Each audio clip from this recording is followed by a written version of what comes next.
Well, ATMO is an acronym that stands for According to My Opinion.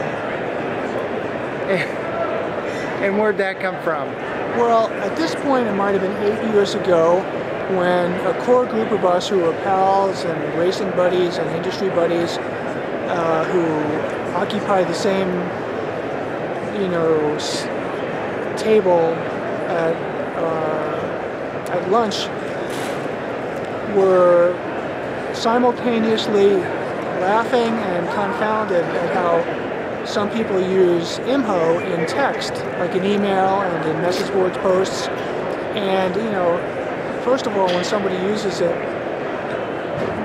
of course it's their opinion, and they toss out the IMHO, but there really is no humility to it. And I think people forget that, when they say "in my humble opinion," it has to be, humble too, it's not just a word.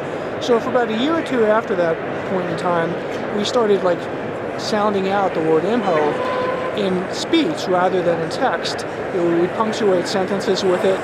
At races, we would cheer for each other by yelling IMHO, and people would look at us, this core group of about 20 or 30 of us who, like I said, knew each other from the past. What are they talking about? What's this IMHO crap? And it went on for a year or two after that, and then I was telling this story just the way I'm telling you to a friend of mine who asked me, and I said, so anyway, the long and short of it is, it stands for "in my humble opinion." We scream it out because we think it's funny. And he said, well, when I go to Italy, at this point he was a traveling salesman, he says, when I have a meeting with Italians who want me to think that they have a command of the English language, they often start their sentences with "according to my opinion."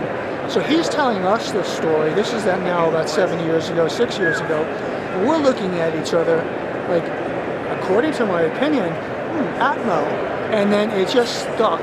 So rather than, continue on with the IMHO nonsense, we forged ahead with the ATMO nonsense. And, it stuck mostly to me. Nobody knew what it meant. Eventually somebody found out what it meant, whatever. And then people were upset because they felt like if we used it in a sentence or were screaming it, that they were being left out of some joke. So the longer that happened, the funnier it became. And it got so funny it became stupid, and it was so stupid it became funny. So in the wake of all of that, I had a friend of mine do a logo, and before you know it, I was putting ATMO on hats and t-shirts and tote bags and whatever, and it became something that's a side business for me to promote, so that life as a cross sponsor or as a frame builder could be just a little bit easier because I have one more revenue stream to tap.